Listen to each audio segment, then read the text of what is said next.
అందరికీ నమస్కారం. నమస్కారం మాస్టర్. దగ్ధ యోగ తిథులు వాని యొక్క ఫలితములు అని వీడియో ఒక ప్రత్యేకమైనటువంటి విషయాన్ని సమర్పించుకుంటున్నాను. వ్యక్తిగతంగా వారములు మంచివే.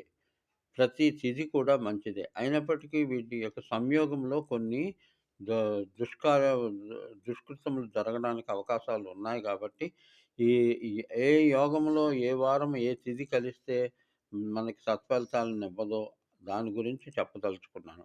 అంటే సు ఆదివారం నాడు ద్వాదశి తిథుల్లోని, సోమవారం నాడు ఏకాదశి, తర్వాత మంగళవారం నాడు పంచమి, బుధవారం నాడు తదియ, శుక్రవారం నాడు అష్టమి, లక్షవా గురువారం నాడు షష్ఠి, శనివారం నాడు నవమి. ఇవి కలిసినప్పుడు అవి వివాహ ముహూర్తాలు పెట్టకూడదు, ప్రయాణాలు చేయకూడదు, గృహారంభములు పనికిరావు.